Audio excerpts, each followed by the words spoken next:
So the theme of this one is separation of powers and constitutional issues. And so we're going to kind of start this by talking about the three different branches of government, and talking about kind of what their jobs are, what their responsibilities are. And then we'll talk about some constitutional issues. And that's going to be kind of the big focus here. So to start off with, I kind of went through and I kind of jotted down some notes to kind of help you have a concept about what these different branches do. Remember that Article 1 of the Constitution, the first article. So you have the preamble, then you go into the first article.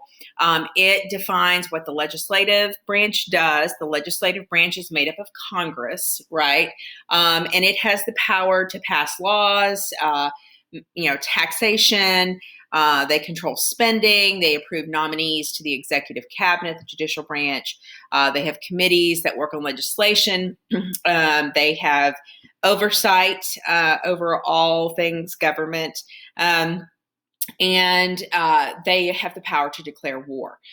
So within this kind of legislative kind of group, you have two houses. So you've got the House of Representatives.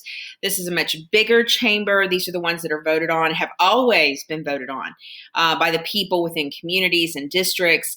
They did eventually cap the number of representatives at 435, largely because they couldn't fit them all into the building. And there's an interesting kind of idea, maybe, should we expand the House of Representatives? I mean, if you created a way for them to vote from within their districts, right? So there's some interesting kind of concepts there.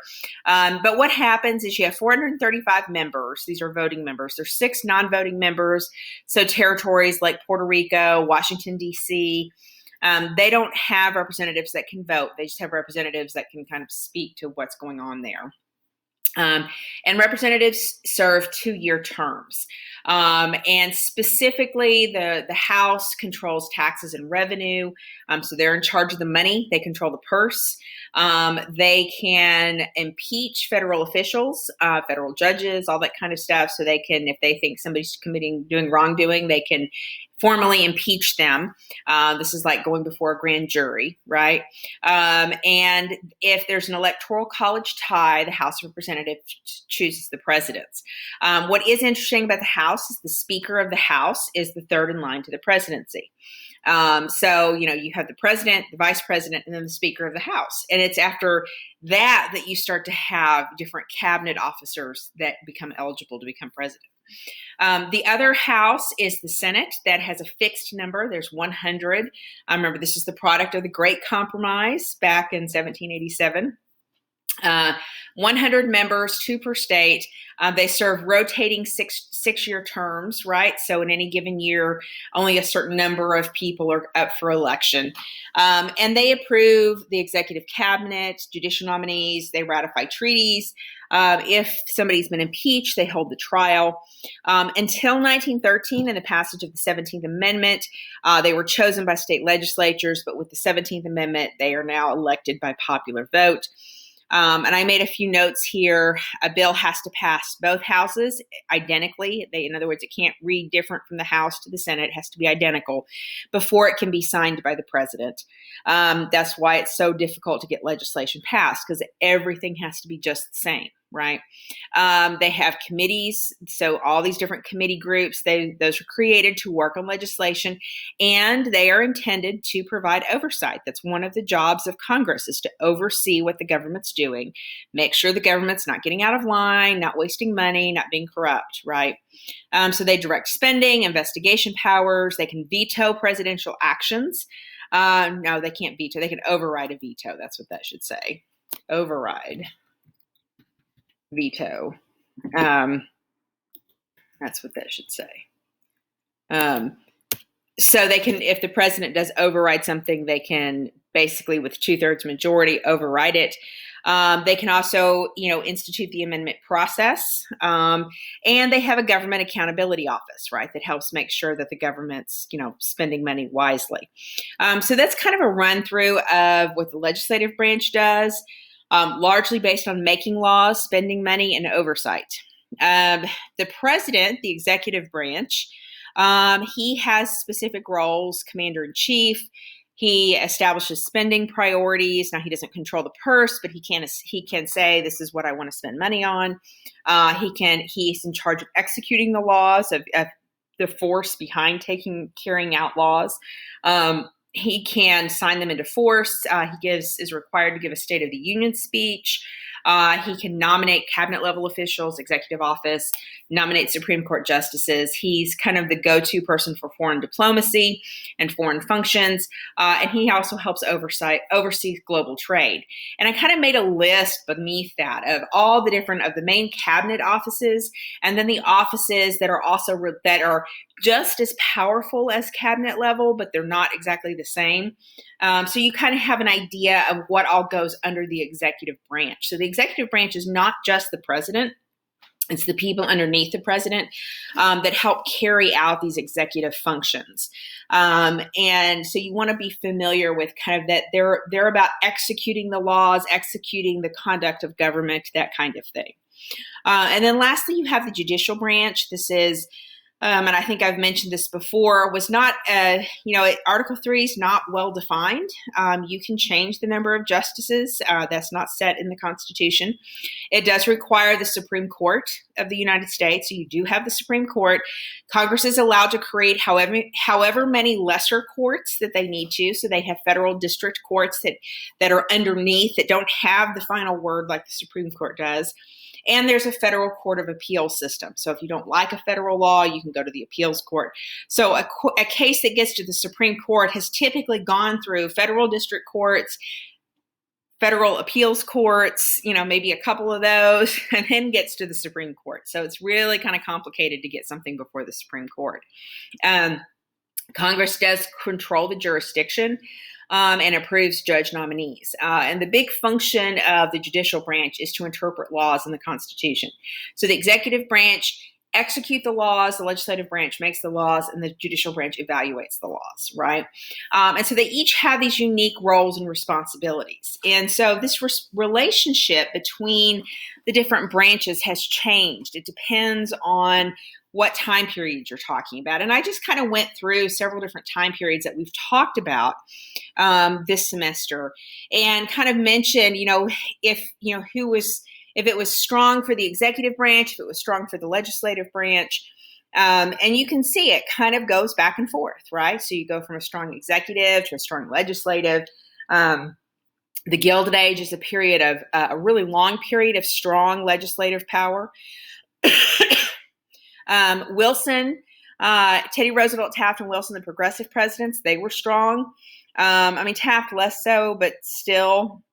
But Wilson, when he can't get the Treaty of Versailles passed, when the Senate refuses to ratify it, and then when he has a stroke, he kind of falls. Then you have kind of the rise of the legislative branch. And really, I put in the 1920s, I call this small government, because really nobody's in charge, right? The legislative branch isn't really controlling things. The executive branch isn't controlling things. So there's the 20s are a period that's kind of a free-for-all. And you can certainly see that, right? The New Women, Prohibition, speakeasies, organized crime. That's really what the 20s, this is part of why the backlash, the rise of fundamentalism and the Ku Klux Klan, they're reacting to this sense that nobody's in charge, right? In the 1930s, you have another strong executive with FDR. So strong, in fact, he kind of challenges the Supreme Court with his court packing scheme. Remember that he was upset. The Supreme Court had said the Agricultural Adjustment Act and the National Recovery Act were unconstitutional, that the government couldn't tell people what to grow. The government couldn't tell companies what to charge. Like, the government couldn't get that much into things. And so they declared those things unconstitutional. And FDR felt like that was challenging the will of the people, the overall New Deal. And so he comes up with this court packing scheme that says we'll put age limits on the Supreme Court justices. And, for every justice that won't retire, I get to nominate somebody. We'll have a maximum of 15 members, and this whole detailed plan in order to kind of get the chance to nominate people that would support his agenda. And so what's going to happen is that Congress will say, well, wait a minute. We're not sure that we're okay with that. And the president can't change the Supreme Court on his own. he could say, I want to do this, and hey, Congress, take this up. But if Congress looks at that bill and they say, we don't like this, we don't think this is right, the president can't do it unilaterally. He can't change, like the president has some powers. The president has executive orders, and that allows him to do some things. But he can't change the Supreme Court without the cooperation of the legislative branch. So when that falls apart, the court packing scheme dies, and FDR is, it kind of costs him some political capital for that. No, he's still a strong executive. He's still pretty popular. When I talk about, some of the other third parties and stuff, you'll see, or the role of populism, or I think I mentioned that, didn't I? Yes. How like in 1936, you had the silver shirts and Pele and all that kind of stuff. Well, yes, there was those criticisms, but he's still not weak enough to be defeated. So that's kind of an interesting piece of that. And he does eventually get to put some justices on the Supreme Court. In fact, that's going to be the foundation for the Warren Court that then becomes, the court that supports Brown v. Board. But he does use executive orders, forces equal pay in defense industries. You can't discriminate based on race or gender. He also forces the Japanese American internment camps, right? So you see, FDR, again, he's a strong executive, so he has some executive orders where the president just signs off and says, this is what we're going to do. But the president can't do everything by executive order. He can only do some things. So that's part of what makes that period. So the 30s and 40s, strong executive. 50s, I would argue, kind of balanced, right? You don't really have a single, there's times like with McCarthyism, the legislative branch seems kind of strong. And then there's times that the executive branch seems kind of strong. Think about Brown v. Board. There's times the judicial branch seems kind of strong. So really you have a pretty good balance in the 1950s of different power between the different branches, right? So each branch has its moment in the sun, so to speak. And then in the 1960s, what you're going to see is a strong executive. And I would argue a lot of this has to do with the crises that emerge under John F. Kennedy. Remember, you have the Bay of Pigs, you have the Berlin Wall, you have the Cuban Missile Crisis. So Kennedy's very distracted with that. You've got civil rights issues coming up. So you have Kennedy having to try to be kind of a strong president. The reaction by the legislative branch is largely filibuster. So the Senate, the Dixiecrats are just having a mess. They're constantly talking. That's what a filibuster is. You don't let new business get done because you refuse to yield the floor. And when Kennedy's shot and LBJ takes over, you'll see in 1964 the Gulf of Tonkin resolution, where basically Congress hands over to LBJ their war-making powers. Oh, Mr. President, if you think our troops are threatened, you do what you got to do, right? We'll sign the checks. So the Gulf of Tonkin resolution really changes the power structures and really kind of gives up some of Congress's power. Will be very criticized and will ultimately kind of be rolled back some. So you have in the 60s, less so under Kennedy, certainly a lot more so under LBJ, but of course, remember, Vietnam's going to really drag LBJ's presidency way down. So his presidency is going to really struggle by 1968. And so you do kind of have that strong presidency. Nixon comes in, and at first he was kind of a strong president. He really took a strong lead in China, a strong lead with détente, gets us, starts to negotiate the end of Vietnam. But the problem is that he gets mired in scandal, right? And as he gets more mired in scandal, as Nixon kind of struggles, you've got the Kent State shooting, which that anniversary was just a few days ago. You've got some criticisms of Nixon, and you're going to start to see a legislative branch that's getting more powerful again, right? And you see that most clearly with the War Powers Act, where Congress takes back some of that war-making power.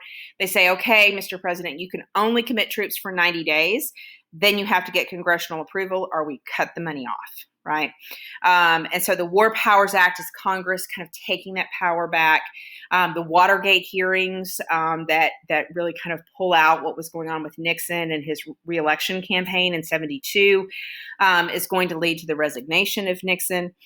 So you have kind of in the '70s, you start to see this much more powerful legislative branch. Ford and Carter are not very, they're super weak. Reagan's a pretty strong president, not as strong, I think, as some, but typically he certainly is the spokesman, right? And the legislative branch is actually pretty, kind of is willing to work together. I mean, that doesn't mean they agree on things or that they have the same agenda, but they are able to kind of work together. So this is how Reagan's able to get his economy off the ground, right? The tax cuts, the military spending. And so you definitely kind of, and to say it's a strong executive, I mean, it's a velvet glove kind of strong executive. Reagan was very amenable, very friendly. He knew how to work with people. So he's not going to rule with kind of that iron fist kind of idea of a strong executive, but he's definitely going to be very kind of savvy in getting what he wants done. So I would say he's a fairly strong executive. Now, you do have the Iran-Contra scandal during his presidency, but the fact that it doesn't take down his presidency, I mean, it throws some mud at his presidency, to be sure. And it tarnishes his image, but it doesn't bring down his presidency the way Watergate did. Or even, when we start talking about political scandals, or even the way the Teapot Dome scandal did Warren Harding in the 1920s, right? So he kind of gets out of the Iran-Contra scandal without too much damage. And I think that really speaks to the fact that he was a pretty strong executive. And in the 1990s, I would argue you have a really strong legislative branch. Newt Gingrich, lots of budget concerns. We get a balanced budget during this period. Lots of criticism of spending and government programs. And this is where that influence of H. Ross Perot and those conservative groups, right? The Clinton administration is much more conservative. So yes, the legislative branch and the legislative branch is constantly investigating the Clintons, right? Which that's a whole nother can of worms, the fact that they were vulnerable to investigation all the time. But they were constantly being investigated. So I would absolutely argue that the 1990s are a strong legislative period. But Clinton himself was pretty popular. The economy was really good. So I wouldn't say he was a strong executive because of the investigations, because he really ends up playing the game that the conservative legislative Republicans are doing. I wouldn't call him a strong president, but I would definitely call him a popular one. And I think that kind of kept the legislative branch from being as powerful as it could have been. The big kind of tension in this power. So going through all this period, so I've talked about kind of the back and forth between the legislative branch and laws and oversight and money and budgets and the president, being able to force his agenda, in the case of LBJ, Civil Rights Act, Voting Rights Act, Vietnam, that you have this kind of back and forth, who's really calling the shots, who's setting the agenda for the government, for policy, for laws, right? And it goes back and forth. And really through most of this period, the judicial branch, I mean, you have that kind of participation in the 50s, and there's a few court cases here and there in the 60s and 70s. But by and large, the judicial branch is really kind of supporting what's happening in the other branches, right? And so it's not going to be until you get to the 2000 election that you really have the judicial branch pop back up again. And that's because the 2000 election, neither the 70s, neither Bush nor Gore have enough electoral votes to win the presidency. And Florida's up for grabs because there's several areas that need to have their ballots counted, that there's these miscounts and what are we going to do? And they can't certify the election results. And so the Secretary of State of Florida says, oh, you have to certify on this date. And Gore's campaign sues and says, no, we need to count all these ballots. And then the Florida Supreme Court says, yes, you need to count all the ballots. And so then Bush's campaign sues and they say, hey, we don't think that this should keep going on. When are they going to stop counting ballots? And so it goes all the way to the Supreme Court in Bush v. Gore. And essentially what will happen is the Supreme Court will say the Secretary of the State of Florida has the right to set the deadline. right? And so it's on this deadline that the count ends, right? And this is like December 11th, right? And so that deadline had Bush winning Florida, which gave him the necessary number of electoral votes to become the president of the United States. So you have this kind of question about the Supreme Court making this decision, right? Making this decision about when to stop counting the ballots, keeping in mind that, I mean, we still had another like month before the inauguration, right? And so the kind of, there's a couple of arguments. There's some people that say, well, we needed to get the transition plan underway, transitioning from Clinton to Bush or Clinton to Gore. We eventually needed to stop counting. Florida was a hot mess, all this kind of stuff. And then there's people that say, no, every vote should be counted, right? You can't just say, well, we're going to stop counting any votes on this day. And so there's a lot of criticism about the Supreme Court calling this shot and saying, no, we're going to stop counting, especially because it was a Republican-dominated Supreme Court. Most of the people on the bench at that point have been nominated by Republicans. So there are people that see this as partisan.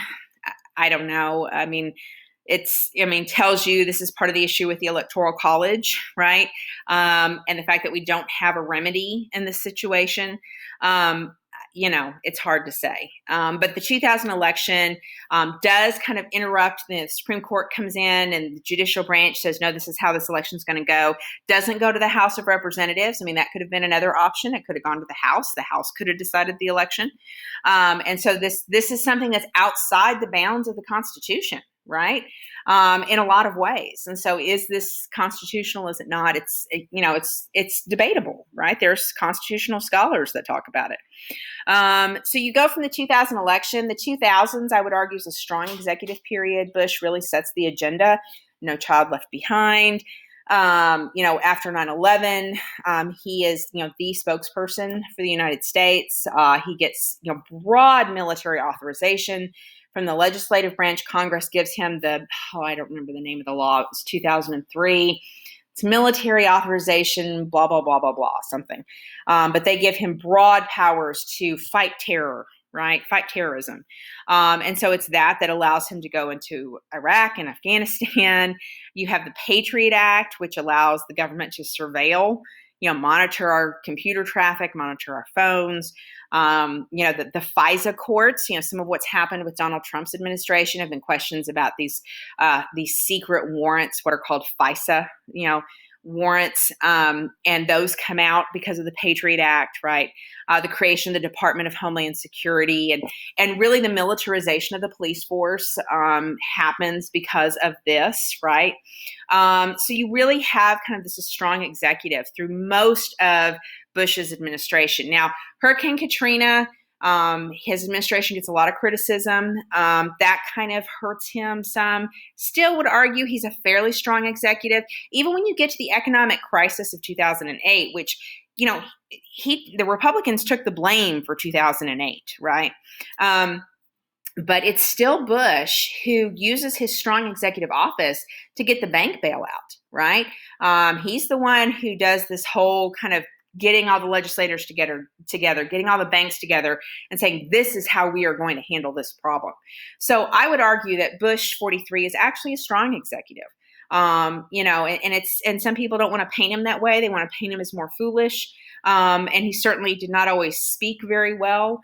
But I would count him as a strong executive, and absolutely. You really don't see the legislative branch getting a whole lot of traction.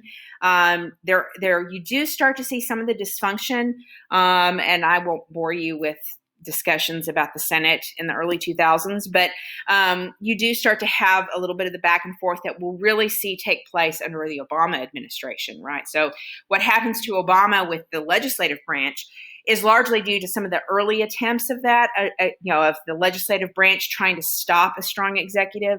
And you'll see Mitch McConnell under Obama will do it much better because Mitch McConnell is an evil genius. I'm just going to say it. We're not from Kentucky, so, anyways, so you have kind of Bush 43 as a strong executive. So the economic crisis of 2008, McCain doesn't have a shot. after that, right? And so Obama's going to win super handily. First African American president, right? Comes in.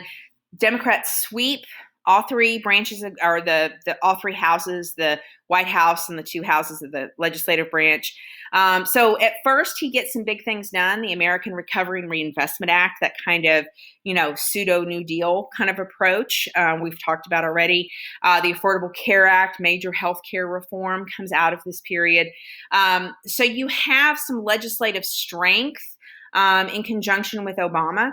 But his presidency, that you'll have a backlash in the midterm election of 2010 that will bring Republicans back in, and the Republicans will be calling the shots. And so I would actually argue that Obama's administration is one of a weaker executive. Obama does end up using a lot of executive orders, more than he should have. He shouldn't have used so many executive orders. Part of why he does that is because, like I said, Mitch McConnell is able to stop legislation just consistently, and the House of Representatives gets controlled by Republicans, and he has trouble getting anything done through them. He has all these budget fights and all these threats of government shutdown. Ted Cruz reading Green Eggs and Ham, in a filibuster. I mean, just all kinds of craziness happening between the legislative and the executive branch. So there's a lot of dysfunction. So if you want to characterize that dysfunction as really the legislative branch controlling things, I think you could argue it's a legislative strength. But I also think that Obama doesn't totally yield to the legislative branch. I think because I think there's really a tug of war going on. And so part of what makes Obama's administration and his presidency so frustrating is that he was not that kind of overbearing, Teddy Roosevelt, I'm going to do what I'm going to do and you're going to get on board, right? And that's not how Obama governed. And it creates some problems between the branches. And so really what we see happening now, of course, is that, you have, at the beginning, you had, the Republicans really kind of in control of all three houses. They got a major tax cut passed in 2017, and kind of let the economy go. We saw lots of deregulation. They were not able to undo Affordable Care Act, but they were able to do lots of other kinds of deregulation. But then in 2018, the House of Representatives went back to the Democrats. And so that has allowed the House of Representatives to act as kind of the impeachment trial, the investigations, they've been passing legislation, but that legislation goes to the Republican-controlled Senate, and it dies because Mitch McConnell says, no, we're not going to hear that. The Senate, in the meantime, is approving a bunch of judicial nominees. And so you've got kind of got a continuation of this weird dysfunction that's happening in Washington, D.C. And it's really about this relationship of the different branches of government. And I don't have a good answer for that. I'm not sure how to fix these different branches of government. I think there's some rule-based changes. I mentioned under George W. Bush, they started playing with some of these rule changes. I think that's made things worse. I think the super PACs have made things worse, kind of this new variation of what I would call kind of a political machine, except I'm not even sure you'd call it a machine. It's like a garbage can where they throw a bunch of stuff in. So I think there's some dysfunctional problems, and it goes back to this relationship of the branches. They're not working together to govern in the way that they are intended to. And so that's kind of an interesting perspective. And you can look at these historical examples and kind of weigh, how are these branches working together? And it's just, I don't know, it's fascinating to me, from an analytical perspective. Executive orders, I mentioned, those will work in some cases, the deferred action, the DACA, that one's been controversial under Trump. They're only as powerful as the executive branch wants to enforce them. So what we've seen a lot with Donald Trump is he has, torn down, he's declined or turned off or refused to enforce executive orders passed by Obama. But they don't hold the power of law, right? So I can say, well, hey, there's an executive order saying such and such, but the Supreme Court can challenge that. Japanese American internment, the initial court case, so the Supreme Court supported the executive order, but in subsequent court cases, The Supreme Court said, yeah, no, you can't quite do that. And so that's what happens, right? And so executive orders are not the best way to govern. That's how Obama ended up governing a lot, but that's not the correct way. That's not the way it's intended to be. So constitutional crisis, just to kind of run through some of this now that we've talked about kind of the checks and balances, and I've given you an idea about how these branches wrestle with each other for who's controlling the agenda. Constitutional crisis, World War I, Espionage and Sedition Acts. You had, people that were socialists, that were wobblies, that were radical, that didn't like the draft. They felt like we were involved in World War I because of business, because of manufacturing, which we were kind of. Yes, the Germans bombed the submarines, but we had declared neutrality, but didn't behave neutrally. So, so you have this debate, right? And so you have these people sending out flyers and giving speeches saying, don't sign up for the draft. You don't have to. They can't make you. And so it's into that you pass the Espionage and Sedition Acts, where you can't hurt morale, you can't criticize the government, you can't criticize the armed forces, or they can throw you into jail. And in fact, Eugene V. Debs, who runs in the 1912 election, now doesn't get a ton of votes, so I didn't really talk about him with a third party effect, but he gets thrown in jail, right, for criticizing the draft. And so you have this question of free speech. How much free speech do you really have in this country, right? And the Supreme Court in World War I with Schenck v. U.S. come out and say, hey, during time of war, government can restrict free speech. They just can't. It's a national security issue, right? And we see that happening over and over again. It happens with World War II, happens with the Patriot Act to some extent. So there's kind of, the courts will kind of have these hard questions about the power of free speech. Great Depression, I mentioned, how much can the government control what farmers grow, or what stores charge, or what wages people get? Can they restrict that? And then, of course, the court packing scheme, right? Was that an abuse of the Constitution by the president? What ends up happening is it's basically kind of null and void, because the court packing scheme doesn't get through, and then he gets a couple of judge nominees. And then World War II happens, and see World War I, when there's a war going on, the government can do lots of things they can't do when it's peacetime, right? So World War II, you restricted free press, controlling wages, controlling prices, controlling production, rationing, so forth and so on. Internment camps, right? Internment camps violate so many rights. The Fifth Amendment, the right to due process, the right to your property, clearly violated with internment camps. And we said initially, right, and the Endo decision, that the Supreme Court said, well, it's time of war. Now, they do come back when you're getting into 1944 and 45. They say, okay, well, maybe we shouldn't have, So they kind of start backing away from that. But initially, the Supreme Court completely supported that idea, even though it was a violation of the Bill of Rights. Remember, the first 10 amendments are the defined rights that every citizen has. And several of those, 5th, 6th, 7th, 8th, have to do with the judicial system, have to do with court cases, how you're tried in court, how you should be treated before a court of law. Right? And you could even argue something like the Third and Fourth Amendments have to do with your protection from law enforcement, right? Law enforcement can't come search your property without a warrant, even not having to house, soldiers and officers and stuff. So yeah, the right to bear arms, right? So a lot of our rights are very tied up in this question about kind of protecting ourselves from an overarching kind of legal authority. And then, of course, free speech, freedom of press, freedom to assemble, are all ways that we can kind of push back against the government. And in wartime, the Supreme Court says, well, maybe not quite so much, right? So kind of an interesting trend there. 1960s, the Gulf of Tonkin, of course, totally changed the power, war-making powers. Thankfully, they kind of undo that a little bit, right, with the War Powers Act. The voting age, right, this question about being drafted and forced to go fight when you can't elect the officials that, so that's kind of, I would call that a constitutional issue. It does get fixed with the 26th Amendment.